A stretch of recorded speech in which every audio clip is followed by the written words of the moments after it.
想要一个细致又有内敛光泽的耳环啊、饰品等等，都很推荐缠花这门工艺。它就是用丝线一圈一圈去堆叠出上面那个缎面的质感光泽。如果有看过传统缠花的人，都会觉得我的缠花比较年轻，然后颜色柔和，日常上他们比较能够用到。这就是我对传统工艺的一个转化。在越来越快的世界，有一种台湾古老且温柔的手工艺缠花，需要你静下心来，用丝线一圈一圈缠绕出美丽的形状。今天我们将拜访余生秘密的创办人妹，看看她是如何将传统工艺做成最时尚的饰品，让美好回忆 check in 你的脑海。跟着烟波 check in 宜兰，影片开始前先订阅我们的 YouTube 频道，即享烟波专属优惠。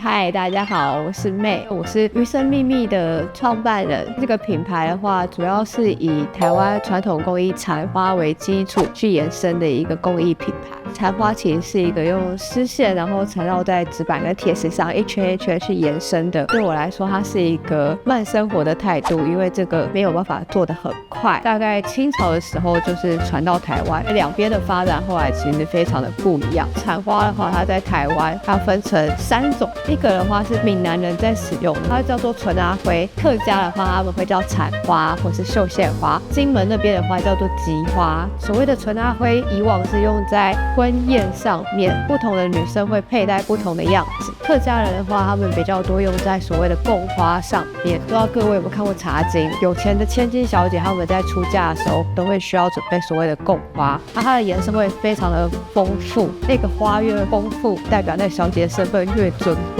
因为我一直都对传统工艺有蛮大的兴趣，所以我第一次认识纯阿灰的时候就是在宜兰，所以对我来说，它就是跟宜兰画上了等号。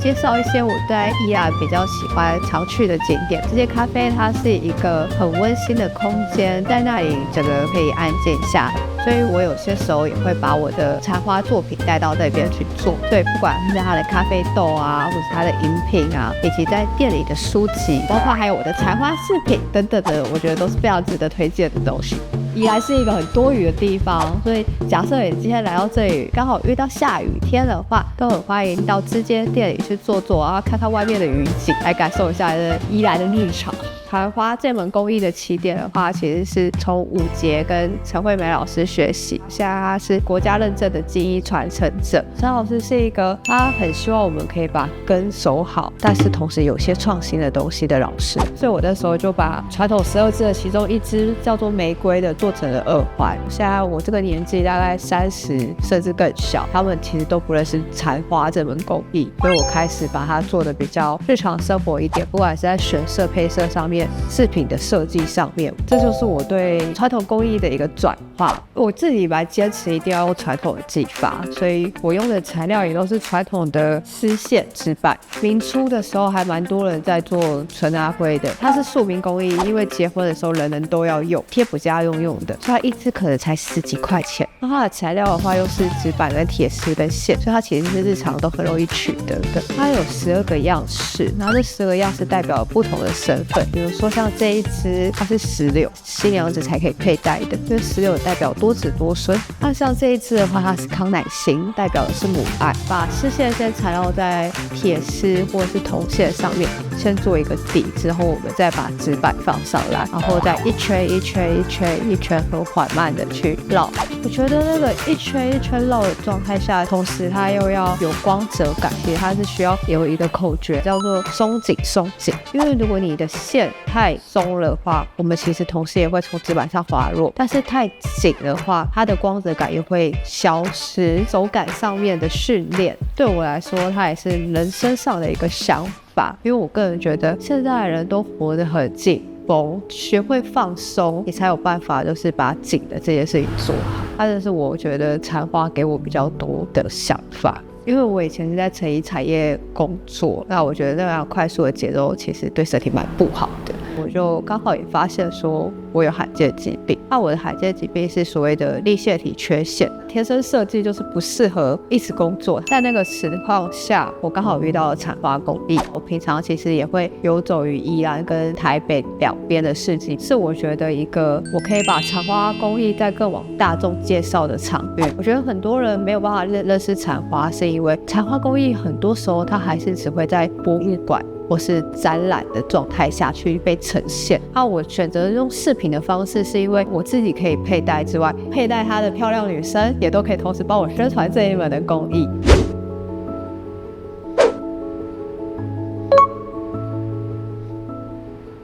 画楼一村就位于直街咖啡厅的旁边，喝个杯咖啡，休息完之后可以到画楼一村去走走。这一块土地在日治时期的时候是练兵场，那在二战时期它就变成了日兵的野战医院。国民政府来台湾之后，那边的房子从日式的木造建筑变成了国民政府的砖造建筑。后来政府就有开始征收，成为一个文创基地，所以这边的历史才造成这边有那么独特的风貌。我那时候加入了一个团体叫做回归少年，主旨是他们希望把艺术资源带到宜兰。因为我大学的时候是念服装设计，所以我那时候的创作手法都是以服装为主。那时候还没有认识产花，但也是因为那个我才认识了产花。第二年的话，我们做的计划叫做漫游计划，我们希望可以更深入的去了解宜兰这个地方，所以我们在12个乡镇里面，我们都有在去做田野调查，去挖掘当地的故事之后，再去把这些故事再做延伸，成为服装跟摄影创作。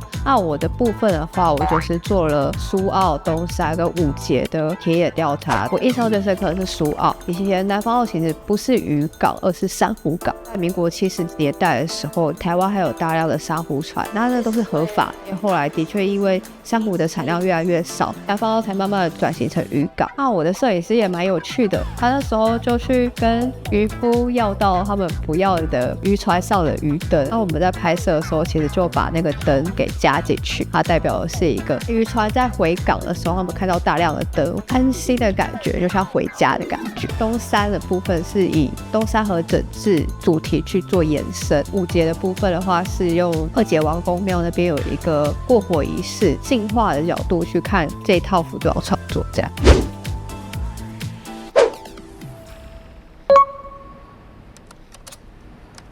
邂逅街的话，是我也很推荐的宜兰在地的小店，那它都会用宜兰在地的食材去研发冰淇淋口味，会不定期会因为季节有一些特别的口味再去推出。那我自己特别喜欢它的焦糖酱油口味，它是一个在外面吃不到的口味，吃起来有点甜甜咸咸的。它酱油的话也是用宜兰在地的，他们还有一些比如说像金柑巧克力啊，还有咖椰等等的比较特别的口味，大家都可以吃看看。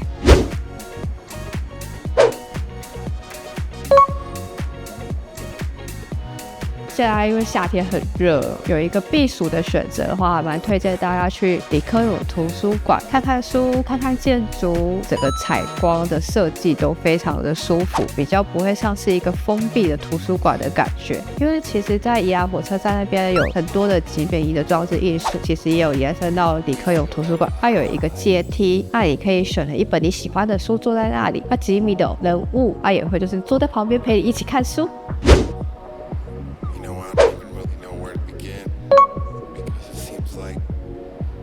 木村拉面的话，它是在巷子里面的一间也是很温馨的拉面店。我自己非常推荐的口味是黑蒜豚骨拉面，它味道有一点点重，如果不喜欢重口味的话，它的清鸡汤口味也都还蛮不错的。我自己都还会再去点一份炸物，比如说炸牡蛎啊、炸竹荚鱼等等，然后我觉得这个饱足感非常够。可能在宜兰工作结束以后，我会去一个首选的拉面店。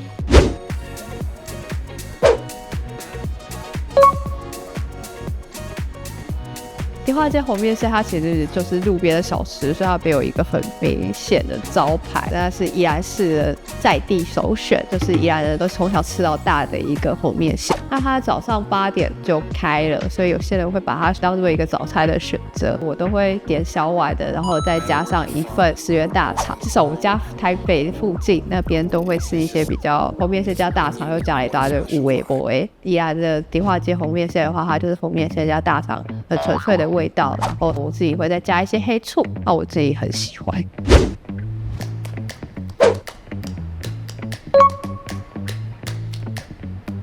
宜大铁板烧是一个价格比较亲民一点的铁板烧，因为我自己本身讨厌黑胡椒，烤羊肉套餐它不会用黑胡椒去做提味，羊肉的腥味上处理得非常完美，是我每次来宜兰都会想吃的一个餐厅。我在台北找不到类似的味道，不知道大家知不知道宜兰在地有一个小吃叫做高炸，它是一个滚烫的高汤被炸的东西包覆，外冷内热的状态。那他们其实就是看起来好像不是很好相处，但其实就是熟了以后，他们其实都是很蛮温暖的人。我其实频繁的来往宜兰、台北这样10年了，所以对我来说，宜兰比较像是另外一个家的状态。不管是餐花或是宜兰的生活步调，我觉得它都可以让我整个比较慢下来，好好的体验生活。其实就像蚕花，它在缠绕的时候，这样很细、很细、很专线的状态下，你反而能够把你的声音给沉下来。我平常也还有在做课程教学，一堂体验课，然后他可以带走一个他日常可以使用上的饰品。像我自己现在身上耳环的话，也就是我自己做的这样。今天很开心可以介绍蚕花工艺给大家，欢迎大家也可以来宜兰看看蚕花工艺啊，然后看看宜兰的历史人文等等的。欢迎大家也都可以订阅烟波的 YouTube 频道烟波 Check In。烟波 Check In 宜兰，吃喝玩乐一把抓。订阅我们，带你认识更多台湾在地好滋味。我们下支影片见啦！我很喜欢一桃鸭嫂的和风沙拉，那鸭嫂是宜兰的一个在地特色，我觉得烟波把它弄到早餐的菜色里面蛮好的，里面还会拌橘子啊、番茄等等，让它吃起来是一个酸酸甜甜的口感，把鸭嫂那个很重的烟熏味给中和掉，所以我自己蛮喜欢这一道。烟波的早午餐可以到1点，这件事情是一个非常值得推荐的地方。我平常都吃不到饭店的早餐，可以睡比较晚，然后可以吃到早午餐，让整个生活步调慢下来，我觉得是一件很推荐的事情。